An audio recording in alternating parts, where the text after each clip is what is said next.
आपके साथ पल्लवी राजपूत। मौलवादी स्थिति दिल्ली में काफी बेकाबू। खबरनामा, खबर से असर तक। नमस्कार, एनबी न्यूज देख रहे हैं आप। मैं हूं आपके साथ पल्लवी राजपूत और हमारे खास कार्यक्रम खबरनामा में आप सभी का स्वागत है। देश में पेट्रोल डीजल की कीमतें रोजाना महंगाई के नए रिकॉर्ड बना रही हैं। कीमतें अब एक दिन छोड़कर बढ़ रही हैं। कल कीमतें शांत थीं तो आज एक बार फिर से दाम बढ़ गए। मुंबई वालों को अब 1 लीटर पेट्रोल के लिए करीब 100 रुपए खर्च करने होंगे। देखने वाली बात यह है कि कच्चा तेल 65 से $66 पर ही टिका हुआ है, लेकिन देश में पेट्रोल डीजल की कीमतें रोजाना नया ही एक रिकॉर्ड तैयार कर रही हैं। 4 मई से लगातार 4 दिन तक पेट्रोल डीजल के दाम बढ़े थे, जबकि चुनावों की वजह से इसके पहले 18 दिन तक पेट्रोल डीजल की कीमतों में शांति छाई रही थी। मई में पेट्रोल और डीजल अब तक 14 बार महंगा हो चुका है। मई में अब तक दिल्ली में पेट्रोल के रेट 3 रुपए 28 पैसे बढ़ चुके हैं, जबकि डीजल इस महीने 3 रुपए 88 पैसे महंगा हो चुका है। आम लोगों को महंगे पेट्रोल डीजल से 15 अप्रैल को थोड़ी राहत मिली थी। अप्रैल में और मार्च के महीने में पेट्रोल और डीजल की कीमतों में 3 बार कटौती हुई थी। 15 अप्रैल से पहले पेट्रोल डीजल की कीमतों में आखिरी बार बदलाव 30 मार्च 2021 को हुआ था। तब दिल्ली में पेट्रोल 22 पैसे और डीजल 23 पैसे सस्ता हुआ था। मार्च महीने पेट्रोल 61 पैसे सस्ता हुआ और डीजल के दाम 60 पैसे घटे थे। मार्च महीने में पेट्रोल डीजल की कीमतों में 3 बार कटौती की सबसे बड़ी वजह ग्लोबल मार्केट में कच्चे तेल की कमजोरी थी।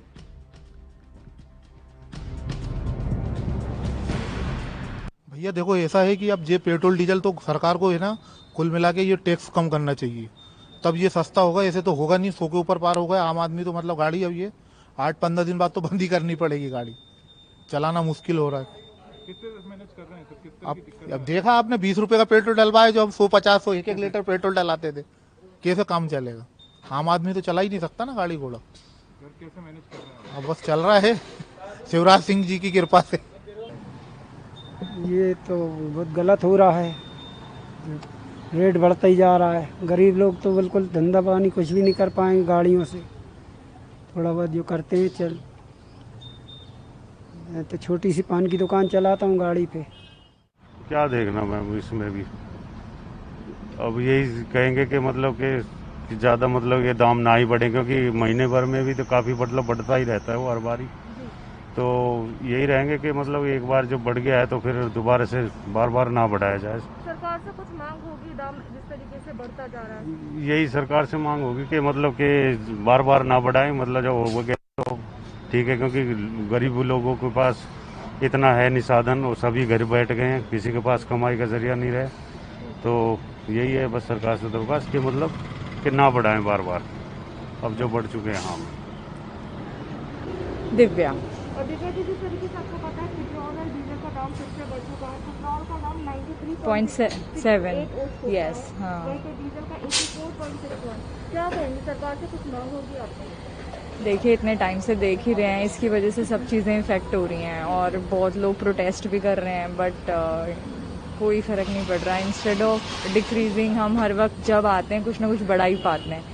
हार्डली देख रहे हैं कि थोड़ा बहुत कम हो रहा है, अदरवाइज़ तो इतना ज़्यादा हो चुका है कि मतलब हम खुद सोचते हैं कि कब पहले, अभी इट इज़ नॉट लॉन्ग कि 60s में चलता था, जैसे 5-7 के एकदम जंप से ये बढ़ता जा रहा है, तो with in a very short span ये 9900 हो ही जाएगा। तो सरकार से आपको आपकी मांग होगी, सरकार से आपको रिक्वेस्ट करेंगे यही कि प्लीज़ इसको देखिए, और इतने भी ज़्यादा मिडिल क्लास के लोगों के पेट पे लात मत मारिए कि लोग पेट्रोल को लेके बाकी चीज़ों को भी फिर इफ़ेक्ट पड़ रहा है। तो please see to it that you should not increase that much. हम ये नहीं कह रहे हैं कि आप नहीं रखिए, बट एटलीस्ट इतना भी मत करिए कि मिडिल क्लास आदमी के पेट पे लात पड़े।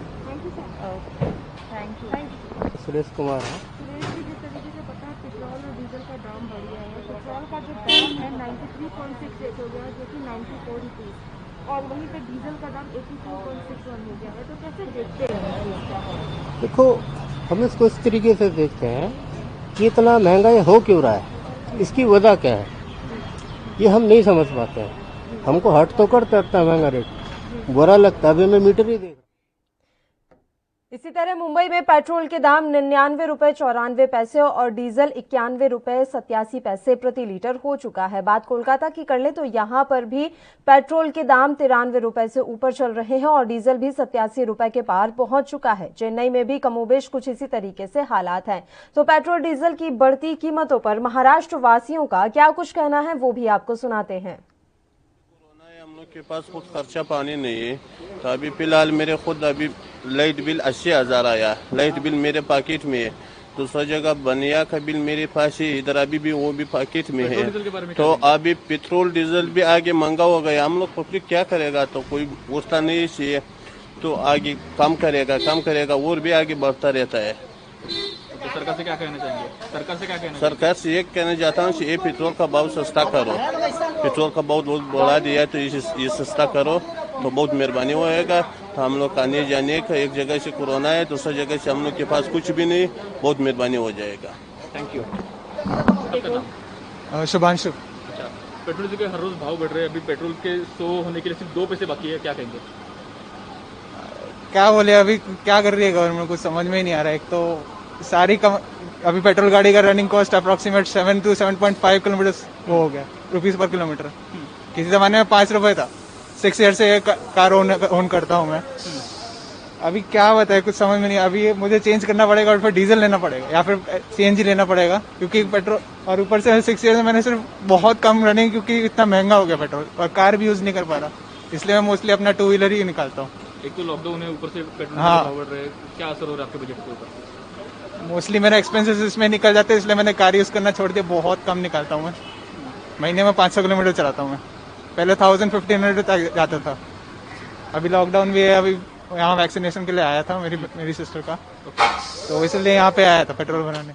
कम से कम 50-55 रुपये लीटर होना था पेट्रोल। कितना का महंगा इंसान, 200-250 रुपये रोजी वाला क्या डालेंगे पेट्रोल? 100 रुपये पेट्रोल, वो भी 100 रुपये में कितना आता है? एक ज्यादा से ज्यादा 50-60 रुपये किलोमीटर घूम सकते हैं, इसके अलावा क्या घूम सकते हैं? क्या कमाएंगे, क्या खाएंगे, क्या बचाएंगे? आपका नाम? रमेश ढोके। पेट्रोल 100 के करीब पहुंच रहा है, तो कैसा देखते हैं आप? तो ज़्यादा नुकसान तो हो रहा है, धंधे पानी भी नहीं है, कुछ नहीं है, तो कम ही होना चाहिए था पेट्रोल।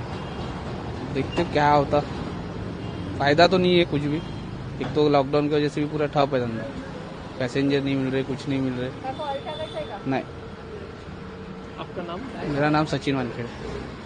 ठीक है जी। रेट बढ़ने की वजह से दिक्कत तो काफ़ी हो रही है, क्योंकि आम बजट थोड़ा सा बिगड़ गया है उस वजह से, और सभी चीज़ों के भाव भी बढ़ रहे हैं। उदाहरण के तौर पे सब्जियां महंगी हो रही है उसी वजह से, तो नॉर्मली तो काफ़ी दिक्कतें आ रही है। उसके अलावा रेगुलर बाहर आना जाना जो वैसे भी थोड़ा कम हो चुका है, लेकिन फिर भी जो बेसिक नीड्स होती है, मेडिसिन लाना है या वो सब चीज़ें करना है, तो वो भी अब थोड़ा मुश्किल होते जा रहा है, क्योंकि हमारे घर पे तो पेशेंट है, बुजुर्ग लोग हैं, तो उनके वजह से हमको बाहर तो निकलना पड़ता ही है। और रेट बढ़ने की वजह से ऐसा है कि उनके हॉस्पिटल्स, उनके बाकी सब खर्चे वो कहीं ना कहीं नॉर्मली पूरा नहीं रहे हमको। नाम? मंगेश गोरे। वो 100 के करीब हो गया। हाँ, करीब हो गया, वो कुछ अब बहुत दिक्कत जा रही है। चलिए अब आपको ग्राफिक्स के जरिए जानकारी दे देते हैं कि फिलहाल किस राज्य या शहर में पेट्रोल डीजल के क्या कुछ दाम हैं। तो आपके टेलीविजन स्क्रीन पर दिल्ली के दाम इस समय आप देख पा रहे हैं। ग्राफिक्स के जरिए पेट्रोल 93 रुपए के पार यहां पहुंच गया है, वहीं डीजल 84 रुपए के पार गया। मुंबई में तो 100 रुपए प्रति लीटर पेट्रोल होने ही वाला है, बस कुछ पैसे की दूरी है। वहीं डीजल के भी इतने ही दाम यहां नजर आ रहे हैं। कोलकाता में 93 रुपए 72 पैसे तो डीजल 87 रुपए 46 पैसे है। चेन्नई में 95 रुपए 28 पैसे पेट्रोल, 89 रुपए 39 पैसे डीजल प्रति लीटर चेन्नई में मिल रहा है। बात मध्य प्रदेश की राजधानी भोपाल की कर ले तो यहाँ 101 रुपए पेट्रोल के भाव पहुंच गए हैं। डीजल 95 रुपए पर है और दिल्ली में 93 रुपए 68 पैसे प्रति लीटर और डीजल 84 रुपए 61 पैसे प्रति लीटर पहुंच चुका है।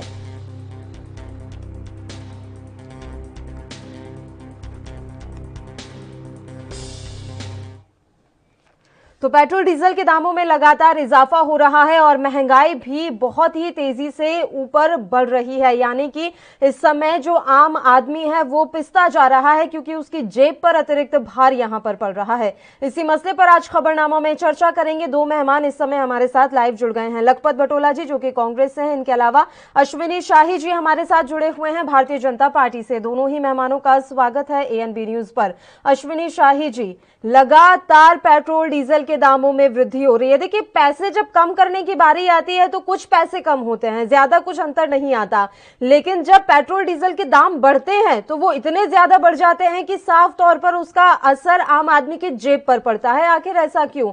महंगाई पर कोई कंट्रोल क्यों नहीं हो पा रहा है इस समय?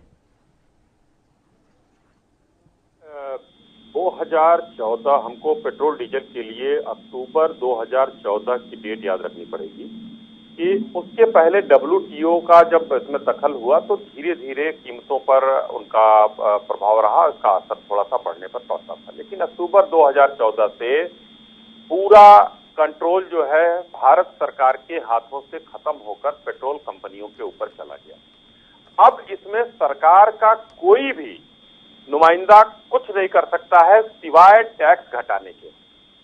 अब वो टैक्स राज्यों के ऊपर है कि राज्य कम करता है या केंद्र सरकार के ऊपर है वो अपना टैक्स कम करता है। इसके अलावा पल्लवी जी हमारे पास कोई भी ऑप्शन नहीं है कि हम इसको कम करें। ऊपर अभी क्या है, देखिए इधर क्या हो गया है, अचानक से पूरे विश्व में 2020 से लेकर 2021 तक वैश्विक बीमारी महामारी इस समय चल रही है, जिसकी वजह से कई बार पेट्रोल डीजल की मांग में इजाफा होता है, कभी कमी होती है। चीजें जो है जब जैसे ही गाड़ियां बंद हुई तो हर जगह कीमतें कम होनी, तेल की मतलब मांग कम होनी शुरू हो गई। दूसरा मैं कहना चाहूंगा, जैसे एक बहुत बड़ा देश है चाइना, को एग्जाम्पल के तौर पर मैं लेता हूं, चाइना भी बीमारी से उबर कर आया लेकिन उसके पास वो ठीक हो गया। उसके पास अचानक से कच्चे तेल की मांग बढ़ गई और वो लगभग हमको लग रहा है कि 1,11,000 के हिसाब से प्रतिदिन के हिसाब से उसकी आयात उसने बढ़ाया अपना। तो जब आयात बढ़ाया वहां पे जाने लगा और सब छोटे छोटे देश जो कोरोना से थोड़े कम हुए हैं, लॉकडाउन खुला है, लोग जो है उनकी मांग बढ़ी है, ट्रेवल जो बंद था कई देशों के ट्रेवल खुले हैं, तो इस वजह से मांग में ज्यादा बढ़ोतरी हुई है। इस वजह से तेल कंपनियों ने दाम बढ़ाए होंगे। लेकिन हिंदुस्तान में अभी भी देखिए जैसे तेल कंपनियों के ऊपर है, रोज कभी 10 पैसे, कभी 25 पैसे, कभी 30 पैसे बढ़ रहा है। और आपने सत्य कहा कि जब ये घटता है तो कुछ पैसों में घटता है। जैसे अभी मार्च के महीने में हमको याद है, फरवरी मार्च के महीने में लगभग ये घटते घटते 4 से 5 रुपए के ऊपर तक घटा था ये। इसलिए मैं पल्लवी जी कहना चाहूंगा कि सरकार के पास सिर्फ और सिर्फ एक रास्ता है टैक्स घटाने के और कुछ नहीं, जो कई प्रदेश करते हैं। जैसे उत्तर प्रदेश ने वैट 2.5 रुपए घटा दिया था पिछली बार जब हुआ था। तो धीरे धीरे इसी तरीके से अंकुश लगाया जा सकता है, बाकी सरकारों का कोई रोल नहीं है पल्लवी जी। ठीक है, लखपत बटोला जी, आप इस बात से इत्तेफाक रखते हैं कि सरकारों का इसमें अब कोई रोल नहीं रहा? सरकार का रोल नहीं तो छोड़ दे सरकार चलाना, इसलिए आप। लखपत जी, आवाज मिल रही है आपको? जी निश्चित रूप से जी। नमस्कार पल्लवी जी। जी बताइए सर। जी मैंने कहा किस बहुत सी बातें कह रहे, देश की सरकार को इतना बौना बना दिया। आज के एक बाबा कहते हैं कि किसी बाप में दम नहीं कि जो मुझे गिरफ्तार करे। ये देश की सरकार की हालत है।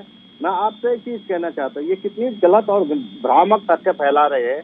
इस देश के अंदर 2014 में क्रूड ऑयल $128 पर बैरल तक चले गया था और $128 पर बैरल क्रूड ऑयल होने के बावजूद इस देश में 65 रुपया डीजल पेट्रोल मिल रहा था। 58 रुपया पेट्रोल डीजल था, 65 रुपये के आसपास पेट्रोल था। मैं आज इस देश के अंदर आप सोच के चलिए कि जब आज तो 64 रुपया पर डॉलर क्रूड ऑयल है और आज से 4 महीना पहले आपका पूरा जवाब लूंगी सर, अभी बीच में आपको रोक रही हूँ। सीधी तस्वीरें इस समय हम दिखा देते हैं उत्तर प्रदेश के सीएम योगी आदित्यनाथ की। ये सीधी तस्वीरें एएनबी न्यूज पर आप देख पा रहे हैं। उत्तर प्रदेश के बस्ती दौरे पर हैं CM Yogi Adityanath. Covid centre का निरीक्षण करते हुए यहाँ पर योगी आदित्यनाथ नजर आ रहे हैं। सीधी तस्वीरें एएनबी न्यूज पर इस समय आप लाइव देख रहे हैं। यूपी के सीएम योगी आदित्यनाथ इस समय तमाम जिलों का दौरा कर रहे हैं और जमीनी हकीकत को परखने की कोशिश उनके द्वारा की जा रही है।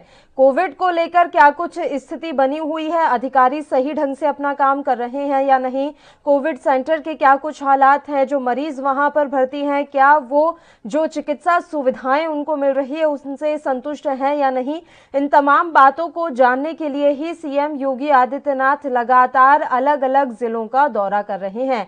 आज सीएम योगी आदित्यनाथ सिद्धार्थनगर और बस्ती जिले के दौरे पर हैं। सिद्धार्थनगर का दौरा उनका पूरा हो चुका है। फिलहाल बस्ती पहुंचे हुए हैं सीएम योगी और इंटीग्रेटेड कोविड कंट्रोल रूम का उनके द्वारा निरीक्षण किया जा रहा है।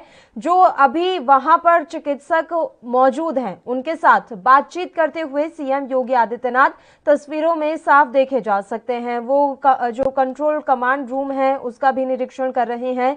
जो व्यवस्थाएं हैं उनका भी निरीक्षण सीएम योगी के द्वारा किया जा रहा है। फिलहाल चिल्ड्रन वार्ड में पहुंचे हैं सीएम योगी आदित्यनाथ और आप देख सकते हैं कि साफ सफाई की जो व्यवस्था है उनके आगमन को देखते हुए काफी दुरुस्त की गई है। वो अभी जिस तरीके से हर जिले में जाकर वहां की व्यवस्थाओं को परख रहे हैं तो जिले के प्रशासनिक अधिकारी भी सचेत हैं। हर जिले का प्रशासनिक अधिकारी अपने स्तर पर यह प्रयास कर रहा है कि योगी आदित्यनाथ अव्यवस्थाओं को देखकर नाराज ना हो जाएं, क्योंकि उनके द्वारा कहीं कोई अव्यवस्था देखी जाती है तो फटकार वे तुरंत लगाते हैं और व्यवस्थाओं को दुरुस्त करने का निर्देश सीएम योगी आदित्यनाथ देते हैं। और अभी वो दौरे पर हैं, अलग अलग जिलों के दौरे वो कर रहे हैं। आज सिद्धार्थनगर भी वे पहुंचे थे और अभी आप तस्वीर देख पा रहे हैं चिल्ड्रन वार्ड में पहुंचे हैं सीएम योगी आदित्यनाथ। वहां पर जो एक बच्चा इस समय भर्ती है उसके साथ बातचीत सीएम योगी आदित्यनाथ करते हुए नजर आए। चलिए अब खबरनामा में अपने मुद्दे का हम रुख कर लेते हैं।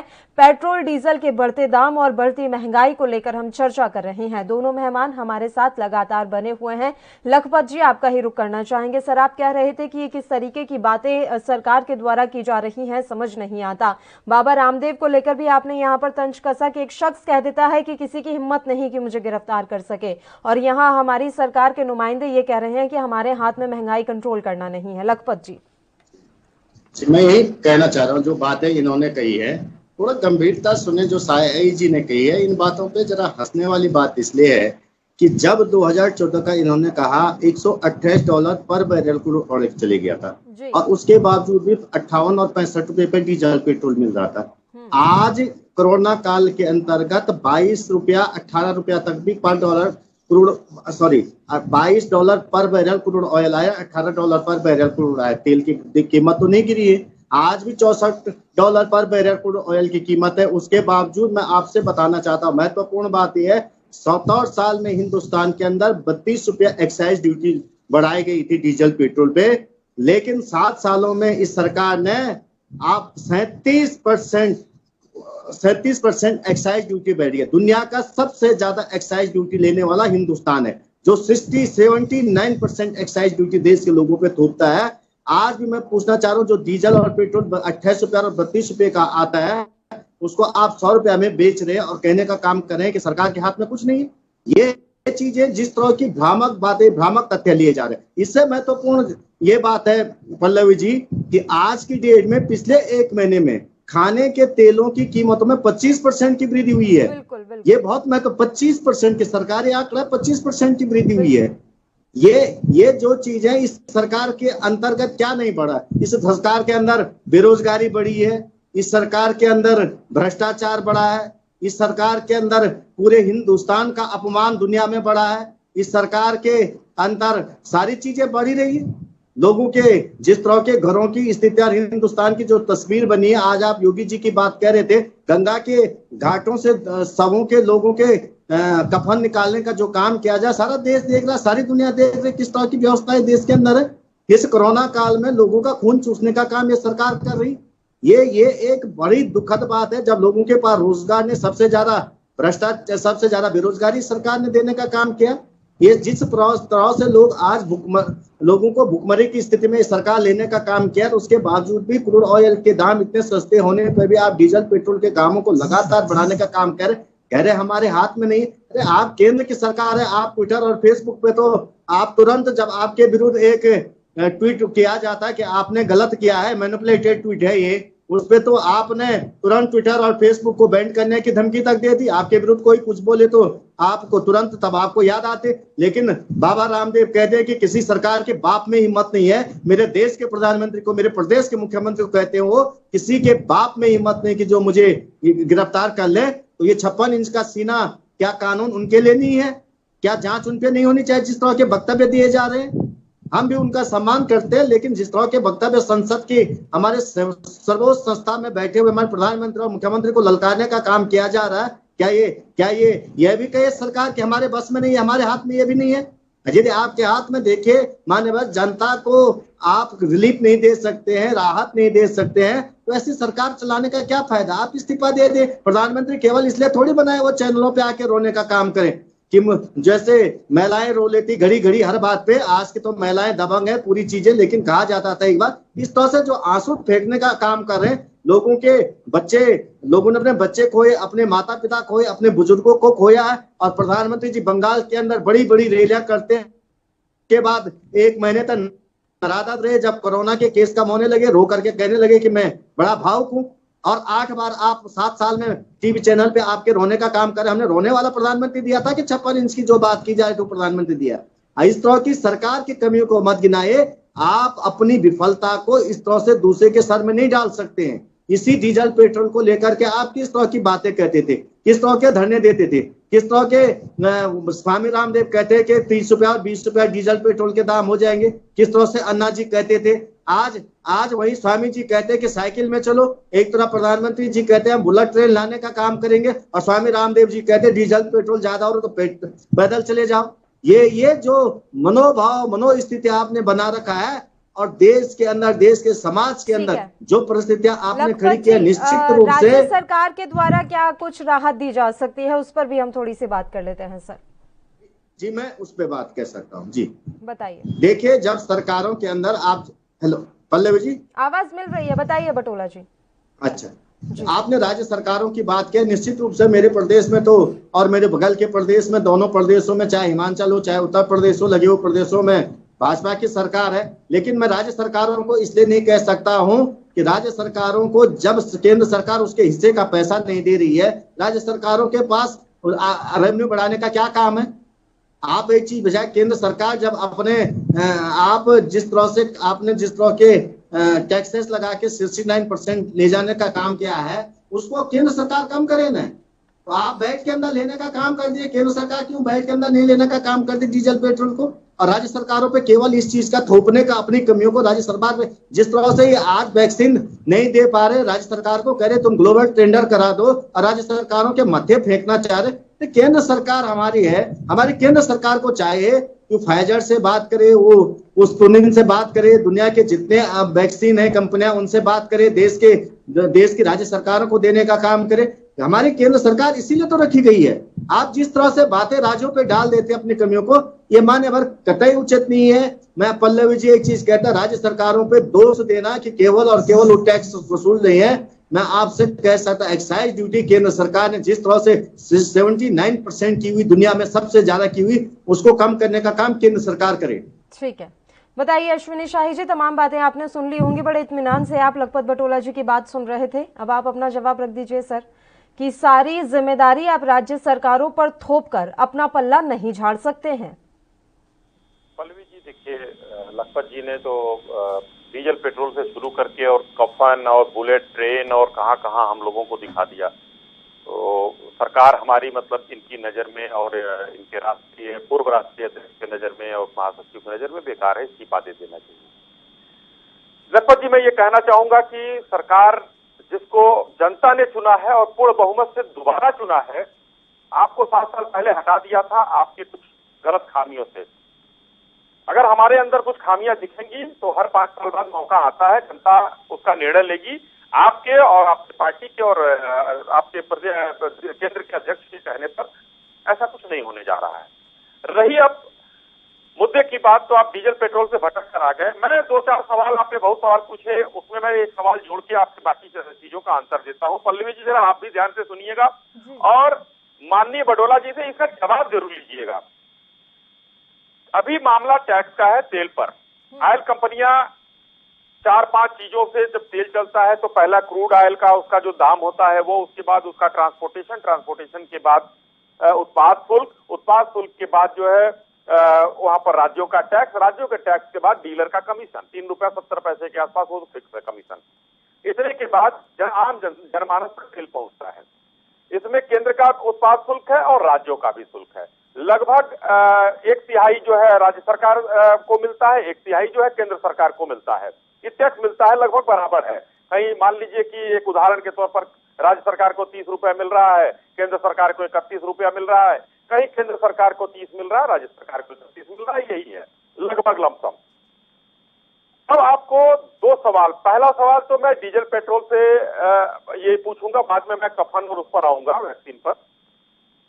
क्यों नहीं इनके एक राज्य का उदाहरण देता हूं, ये इनकी सरकार, इन्होंने कहा मेरे बगल में हिमाचल में सरकार नहीं है, हमारी उत्तर प्रदेश में सरकार नहीं है, हमारी उत्तराखंड में, राजस्थान में आपकी सरकार है बडोला जी, राजस्थान में क्यों नहीं कम करते हैं? राजस्थान में पेट्रोल के ऊपर सबसे ज्यादा जीएसटी और वो वैट लगाने का काम राजस्थान सरकार ने किया है। आज का आप निकाल कर देख लीजिए और पल्लवी जी आप एनालिसिस करा लीजिएगा। एक इनका ये सवाल। दूसरा सवाल, 140 लाख करोड़ का बांड, सॉरी 140 हजार करोड़ का, लाख नहीं हजार करोड़ का बांड जो है इनकी सरकार ने, माननीय मनमोहन सिंह की सरकार ने ऑयल बांड खरीदने का काम किया था। लखपत जी को पता होगा, जिसमें 9,960 करोड़ रुपए का ब्याज हर साल भारत सरकार को वो चुकाना पड़ता है ऑयल बांड का। 2026 तक हमें वो ऑयल बांड पर मूलधन और ब्याज चुकाना होगा। 9,960 करोड़ हर साल चुकाना है लखपत जी। केंद्र सरकार आप टैक्स अगर कम करेगी तो कहां से आपके लिए हुए कर्जे को चुकाएगी? 140 हजार करोड़ के कर्जे को आपने लिया था। ये भी देखिए, बहुत सी चीजें होती हैं, सिर्फ कहने से काम नहीं चलता है कि आपने ये बढ़ा दिया, यहां बढ़ा दिया। सरकारें चलती हैं उन्हीं टैक्स के पैसों से। आपने उधार लिया, हम चुका, अगर नहीं लिया होता तो ये 10,000 करोड़ जो है, लगभग 10,000 करोड़ साल का हमारा बचत होता, हम उस टैक्स को कम कर सकते थे। लेकिन भारत में कांग्रेस की सरकार ने लिया था, आप पढ़ लीजिए, उसको गूगल कर लीजिए, जो 140 हजार करोड़ ऑयल बांड लिया था। अब मैं आता हूं तीसरी चीज पर, पल्लवी जी। अभी देखिए, इधर ईरान और उधर कुछ गहमा गहमी थी और काफी युद्ध चल रहा था, तो ईरान से तेल लेना हमारा बंद हो गया था। अब हमारा ईरान से फिर, क्योंकि ईरान हमारा मित्र देश है, ईरान से हम अच्छा 80% तो हम बाहर से ही मंगाते हैं, उसमें हम ईरान से सबसे ज्यादा तेल लेते हैं। अब जब ईरान का तेल हमारे यहाँ आना शुरू होगा तो मैं आपको आशा नहीं विश्वास के साथ कहता हूं कि हम जरूर भारतीय जनता को सस्ते तेल देने का काम ऑयल कंपनियां कर सकती है, सरकार नहीं। वो तेल का दाम वहां से घटेगा और अगर ज्यादा महंगा होता तो सरकार भी 1 रुपया 2 रुपया वैट और वो घटाने का काम करती है। मैं इसमें ऐड करना चाहूंगी अश्विनी जी, एक बात ये भी कही जा रही थी कि जब चुनाव चल रहे थे ना, उस दौरान एक दिन भी कीमतें नहीं बढ़ी। चुनाव के नतीजे आए और उसके बाद से कीमतों में बदलाव होना शुरू हो गया। इसके पीछे क्या लॉजिक है? पल्लवी जी, मैं इसको एक महज संजोग कहूंगा। ऐसा नहीं है कि चुनाव, देखिए जब सरकार का पहले WTO का हस्तक्षेप जब इसमें होता है तो कीमतें धीरे धीरे हर 3 महीने पर होती थी, फिर उसके बाद फिर रोजाना होने लगी, कंपनियां चेंज करने लगी। तो ये शुरुआत WTO के हस्तक्षेप के बाद शुरू हो गया था, लेकिन बाद में रोजाना के उसमें तेल कभी कभी नहीं बढ़ता है। लेकिन ये एक महज संजोग है, हो सकता है कि उसका एक ठीकरा जो है चुनाव पर जो भारत में सरकार है उसके ऊपर फूटना होगा, मैं नहीं कह सकता हूं इसको, लेकिन ये महज एक संजोग हो सकता है। इसमें कोई मुझे सच्चाई और यथार्थ नजर नहीं आता है कि चुनाव की वजह से ये तेल की कीमतों में घटोतरी या बढ़ोतरी नहीं हुई। जी ठीक है, लखपत बटोला जी आप कुछ कहना चाहेंगे? ऑयल का जो बॉन्ड था उसको लेकर या फिर कांग्रेस के कर्जे को लेकर तमाम बातें अश्विनी शाही जी ने कही हैं। वो तो कह रहे हैं कि आपका लिया हुआ कर्जा ही वो चुका रहे हैं और अगर इस तरीके के टैक्स नहीं लगाए जाएंगे तो सरकार के पास पैसा आएगा कहां से? और राजस्थान सरकार को लेकर भी उन्होंने अपनी बात रखी। ये 2-3 बातें उनके द्वारा रखी गई हैं। शाही जी ने बहुत अच्छी बात कही। देखिए, सबसे ज्यादा महंगा इस समय पेट्रोल डीजल है तो मध्य प्रदेश के अंदर है। मैं एक बात कहना चाहिए, इन्होंने बहुत अच्छी चीजें पूछी, उस पर मैं एक बात मान्यवर, मैं आपसे 2-3 चीजें कहना चाहता हूँ। आपने अब टॉपिक का जो आपने मुद्दा सार्थक चीजों को उठाया उस चीज पे मैं कह सकता हूँ। पहली बात आपने कहा है कि डीलर का कमीशन से लेकर आपने सारी चीजों की बात की। हिंदुस्तान के अंदर एक डीजल और पेट्रोल होता है वो 32 रुपए के आसपास बनता है, जिसमें 33 रुपया कमीशन केंद्र सरकार लेती है, 22 रुपए के आसपास राज्य सरकारें लेती है। वो अलग अलग बैटों पे किसी पे थोड़ा ज्यादा किसी पे कम है, पहली बात है। लेकिन मैं ये कह सकता हूँ आपसे कि 79 जो इस देश के अंदर जो टैक्स केंद्र सरकार ने लगाया है वो टैक्स तो इससे पहले कभी नहीं हुआ है। आपने 5 बार, एक बार 15% बढ़ाने, एक बार 17% बढ़ाने का टैक्स एक्साइज ड्यूटी बढ़ाने का काम किया है। क्या ये सरकारों के हाथों में? मैंने केंद्र सरकार को इस्तीफे के लिए इसलिए नहीं बोला था कि आपको बहुमत की सरकार में, हमने इसलिए कहा कि जब केंद्र सरकार नपुंसक है, उसके हाथ में कुछ नहीं है और सारे के सारे मीडिया और बिचौलियों और दलालों के हाथ में, तो ऐसे केंद्र सरकार का क्या करना जो हमारी सरकार कहती 56 इंच का नपुंसक बन के कहते हैं कि कुछ नहीं हो सकता। इसका मैंने एक उदाहरण इसलिए दिया कि एक व्यक्ति किस तरह की बात करते हैं। मैं सुन लीजिए, इस्तीफे पे बात कही इन्होंने, इस्तीफे पे बात कही तो मैंने इसलिए कहा कि हमारी सरकार इतनी कमजोर नहीं है, हमारे प्रधानमंत्री जी इतने कमजोर नहीं हो सकते हैं कि जो ये ऑयल कंपनियां जो देश के अंदर जिस तरह से ये कहे कि बेहताशा दाम बढ़े और एक्साइज ड्यूटी को केंद्र सरकार ले 79% और कहे कि हमारे हाथ में कुछ नहीं है। दूसरी बात, अंतरराष्ट्रीय इन्होंने बात की, मैंने इनको उदाहरण भी दिया था कि $128 पर बैरल 2014 के आसपास क्रूड ऑयल चले गया था। उसके बावजूद भी डीजल पेट्रोल 58 और 65 रुपए पे मिल रहा था। यहाँ तो 18 रुपया पर डॉलर क्रूड आया तो किसको राहत मिली मान्यवर? इसका पैसा कहाँ जा रहा, पहली बात है। दूसरी बात है, यदि सरकारों ने जनता को राहत देने के लिए बॉन्ड खरीदे तो ये हर प्रकार की परिस्थितियां होती, लेकिन देश के अंदर पहला प्रधानमंत्री है जिन्होंने 37 PSU बेच दिए और 37 PSU का पैसा बेच करके 2 व्यक्तियों को दे दिया। वो पैसा कहाँ जा रहा? हमने तो बॉन्ड खरीद के जनता को राहत देने का काम किया था, जनता के पैसे से जनता को राहत देने का काम किया। आपने तो देश का बॉन्ड खरीद करके 2 उद्योगपतियों को देने का काम कर दिया।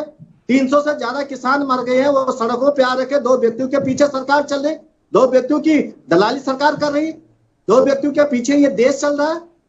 आपको किसानों की चिंता नहीं है, आपको आम जनता की बहुमत की सरकार लोगों ने उम्मीद से जिताया था, आपके वादों पे जिताया था कि हम 35 रुपया डीजल पेट्रोल कर देंगे, हम 2 करोड़ रोजगार देंगे, 15 लाख प्रत्येक के खाते में देंगे। इसके अलावा आपने क्या क्या आपने किया? सबके सब इसका उल्टा। जनता ने आपको इसलिए चुना था कि अच्छे दिन आएंगे और आपने लोगों के वो दिन बना दिए हैं कि आज लोग कह रहे हैं कि पहले वाले दिन ही ज्यादा अच्छे थे, इससे हमें मुक्ति दे दीजिए। आप केवल भाषण वीर बन करके चैनलों पे आके रोने का काम करते कि हमारे बस में कुछ नहीं। आप इन चीजों पे मान्यवर, मैं आपसे निश्चित रूप से कह सकता हूँ, हम पार्टी से जुड़े हुए व्यक्ति हैं, उससे महत्वपूर्ण है मेरा देश का आदमी 1000-1200 किलोमीटर पैदल चल करके गोद में बच्चा मर जाता है, भूखा नंगा चढ़ता है। हमने वो स्थितियां इस देश के अंदर देखी, बगैर ऑक्सीजन के 50-60 लोग मर रहे हैं, नरसंहार हो रहा बगैर ऑक्सीजन के मिले। 21वीं सदी की हिंदुस्तान की बात की जा रही, आज GDP -24% चले गया। हिंदुस्तान, आधुनिक हिंदुस्तान की बात करने की बात की जा रही। आप केवल और केवल जिस तरह से आपने लोगों का खून चूसने का काम किया, आज देश के अंदर लोग अपने मोटरसाइकिल चलाने की स्थिति में नहीं है, अपनी कार चलाने की स्थिति में नहीं गए, और उधर आप कहते हैं कि साइकिल पे चलिए। आप देश को किस तरफ ले जाना चाहते हैं मान्यवर? और आप जिस तरह की बातें कह रहे हैं, हमारी सरकार के अंदर आप बार बार उंगली उठाते हैं कि आपकी सरकार में भ्रष्टाचार था। साल में आपने किसको जेल डाला है? यदि किसी ने भ्रष्टाचार किया, गलत किया, तो एक व्यक्ति कांग्रेस का उजागर क्यों नहीं हुआ 7 सालों में? ये आप बताने का काम कीजिए मान्यवर। आप केवल और केवल चैनलों पे आके जिस तरह की बातें कहते हैं, इन बातों से देश का पेट नहीं भरता है। कांग्रेस को लोगों ने कांग्रेस से बेहतर उम्मीद आपके अंदर देखी, माननीय प्रधानमंत्री जी के अंदर देखी। माननीय प्रधानमंत्री जी को इन्हीं चीजों को लेकर के कांग्रेस ने कुछ कमियां की थी, तो निश्चित रूप से जनता ने आपको अपार बहुमत दिया और 35 साल बाद इस देश के अंदर किसी सरकार को पूर्ण बहुमत दूसरी बार भी मिला था। निश्चित रूप से सरकार अच्छे फैसले ले सकते थे, जनता को राहत दे सकती, उनके शिक्षा, स्वास्थ्य, रोजगार पे काम कर सकती थी सरकार। लेकिन आपने इन चीजों पे काम करने के बजाय आप केवल और केवल 2 व्यक्तियों के दलाल बन के रह गए हैं और 2 व्यक्तियों के पीछे पूरी सरकार चला रहे हैं। 2 व्यापारी इस देश की सरकारें चला रहे हैं रिमोट कंट्रोल से, और केवल हमारे 56 इंच के प्रधानमंत्री आकर के चैनलों पे रोने का काम करते हैं। इससे बड़ी शर्म की बात कुछ नहीं हो सकती मान्यवर। हजारों लाशें गंगा के अंदर बह रही है, आप सनातन की बात करते हैं और सनातनियों का कफन आप निकाल करके उनको छुपाने का काम करें मान्यवर। आपने आज 2 साल से शिक्षा खत्म कर दी इस देश के अंदर। चाइना की आप बात करते थे, चाइना को आज आपको पता सबसे ज्यादा यदि बिजनेस हो रहा तो चाइना से हो रहा। आज के अंदर आप कहते थे आत्मनिर्भर भारत की बात करते थे, आप स्टार्टअप की बात करते थे, 85% पैसा स्टैंड अप और स्टार्टअप के अंदर चाइना का पैसा लगा हुआ। आप कहते 56 ऐप बंद करने की बात करते हैं, एक जून के अंदर पूरे हिंदुस्तान की शिक्षा ऐप चल रही। आप केवल नारे और स्लोगनों से, जिस तरह से अमेरिका के अखबार से लेकर ब्रिटेन के अखबारों ने कहा कि हिंदुस्तान के प्रधानमंत्री को अपनी जनता की नहीं अपनी छवि की पड़ी है कि मेरी छवि किस तरह से सुधरी, मैं किस तरह से फिर मैं मीडिया में आकर के मैं दिखाऊं कि मैं किस तरह से लोगों की मदद कर रहा हूं। लेकिन आज जनता के अंदर जो गुजर रही मान्यवर, जिसने अपना बच्चा खोया है, किसी ने अपनी माँ खोई है, किसी ने अपने भाई खोया, किसी ने अपने बहन खोई है। हमारे प्रदेश के अंदर 2 कैबिनेट मंत्री रो चुके हैं कि हम असहाय होकर कुछ नहीं कर पा रहे हैं। और इस तरह की घटनाएं यही नहीं उत्तर प्रदेश के अंदर है, केंद्र सरकार के अंदर है। केंद्र सरकार के तो मंत्री ने ट्वीट करके कहा है कि कांग्रेस के यूथ अध्यक्ष से मैंने मदद मांगी। सुविधाओं की कमी है उसको लेकर बहस नहीं बुलाई थी, मुझे बस महंगाई पर बात करनी है। तो अभी इधर उधर ना भटक कर हम सीधे पॉइंट पर आ जाते हैं। महंगाई है, ये बात हम सब मान रहे हैं, इसमें कोई दो राय नहीं है। बताइए अश्विनी शाही जी, आप कुछ कहना चाह रहे हैं? और एक चीज और लखपत बटोला जी, एक चीज आपने थोड़ा सा गलती कर दी कि हमारे किसी कांग्रेस नेता पर अगर कोई कार्रवाई हुई होती, आप शायद भूल गए सर, सबसे ज्यादा तो विपक्ष के नेताओं पर ही कार्रवाई हुई है। उसको थोड़ा मेंशन कर लीजिए कि जितनी कार्रवाइयां विपक्ष के नेताओं पर हुई हैं उससे ज्यादा तो हो नहीं पाई अभी तक किसी पर। बताइए अश्विनी शाही जी, और मैं यही उम्मीद करूंगी सर कि हम महंगाई पर ही रह जाएं। नहीं, मैं कोशिश करूंगा, लेकिन पल्लवी जी थोड़ी सी मेरी मजबूरी हो जाएगी। हमारे भाई लखपत जी ने इतना डाइवर्सिफाई किया है उसको, तो मैं बहुत संतुलित जवाब में देता हूं कि जिससे इनको जवाब मिल जाएगा, मैं विषय से नहीं भटकूंगा।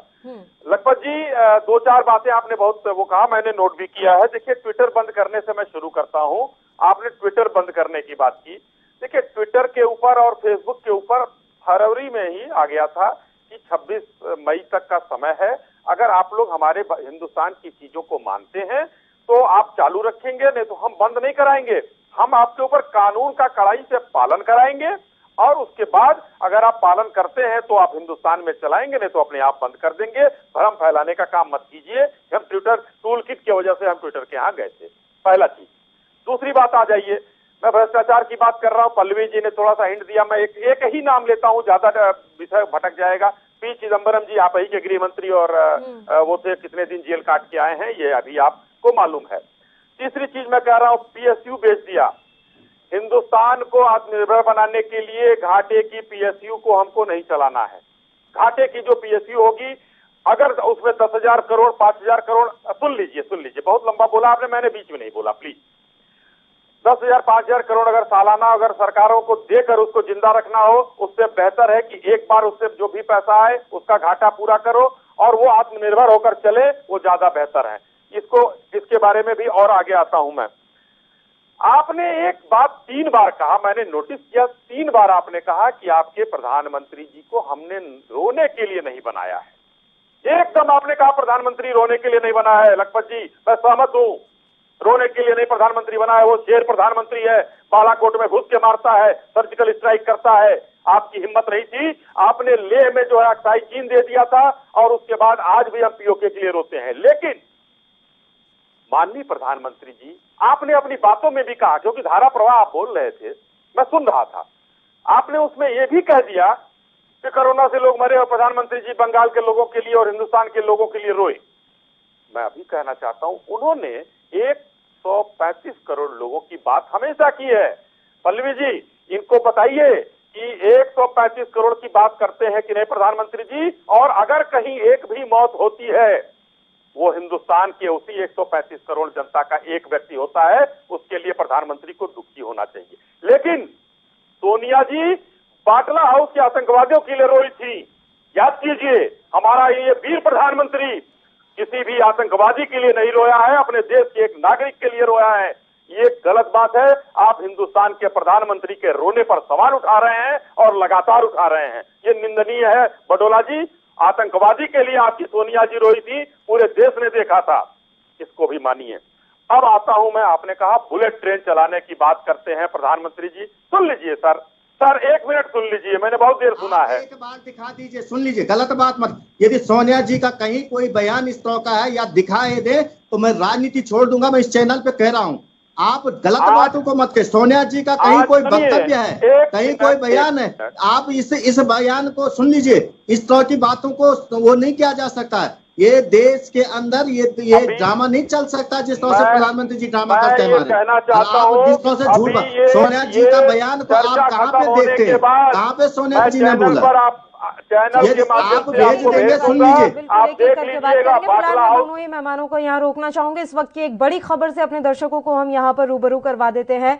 रॉ और आईबी चीफ का जो कार्यकाल है उनका विस्तार किया गया है। रॉ और आईबी चीफ की सेवा का विस्तार हुआ है। ये बड़ी जानकारी इस समय सामने निकल कर आ रही है। रॉ चीफ सामंत गोयल को 1 साल का एक्सटेंशन मिल गया है। बड़ी खबर एएनबी न्यूज पर इस समय आप देख रहे हैं। आईबी चीफ अरविंद कुमार का सेवा विस्तार किया गया है। 1 साल का एक्सटेंशन यहां पर मिला है। रॉ चीफ को भी 1 साल का एक्सटेंशन दिया गया है। सेवा विस्तार यहां पर किया गया है। ये बड़ा फैसला, रॉ और आईबी चीफ का सेवा विस्तार, 1 साल का एक्सटेंशन यहां पर दिया गया है। रॉ चीफ सामंत गोयल को 1 साल का एक्सटेंशन मिला है। बड़ी जानकारी ये इस समय हमें मिल पा रही है। सेवा का विस्तार आईबी चीफ अरविंद कुमार का भी हुआ है। सेवा का विस्तार किया गया है, उनका 1 साल का एक्सटेंशन दिया गया है। इस वक्त की बड़ी खबर एएनबी न्यूज पर इस समय आप देख रहे हैं।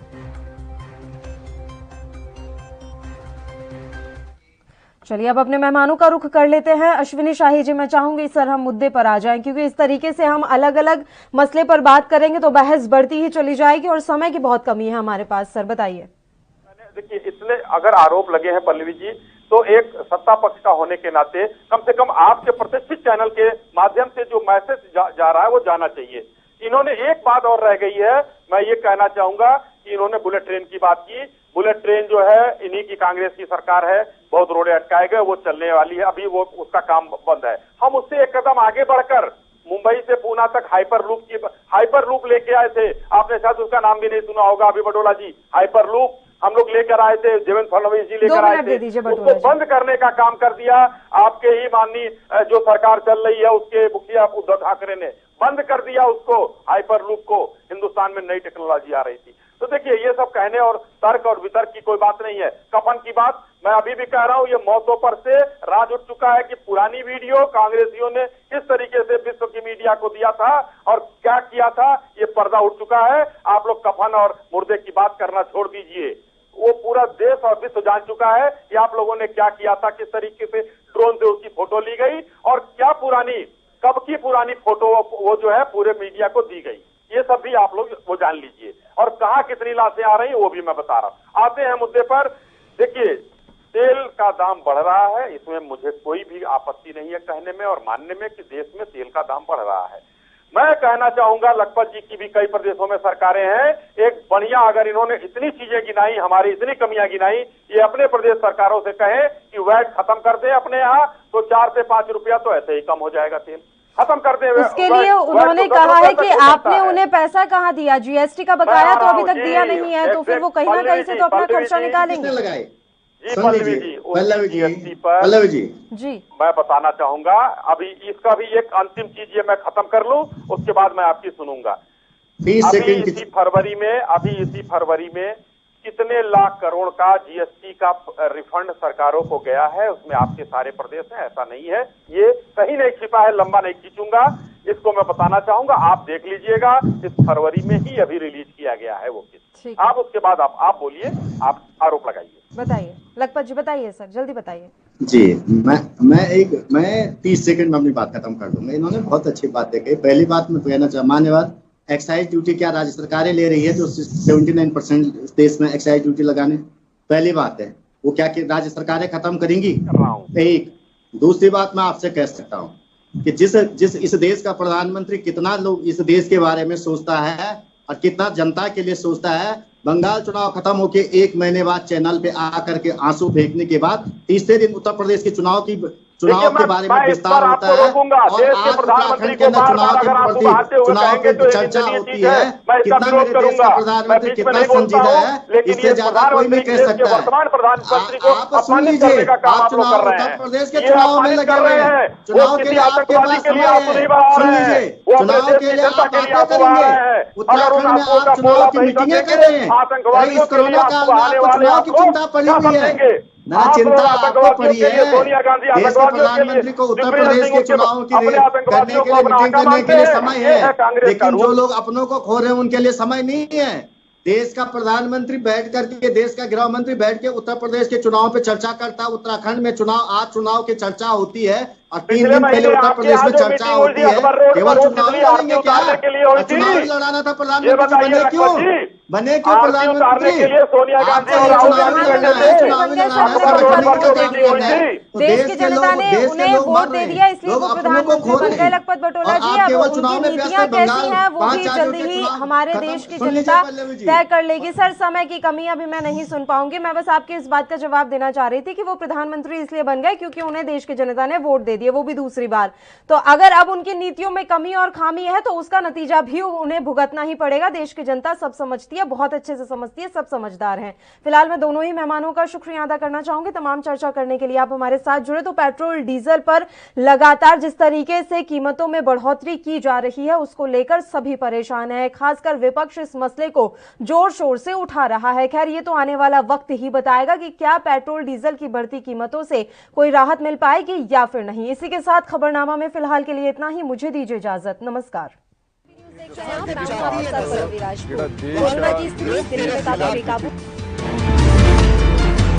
खबरनामा, खबर से असर तक।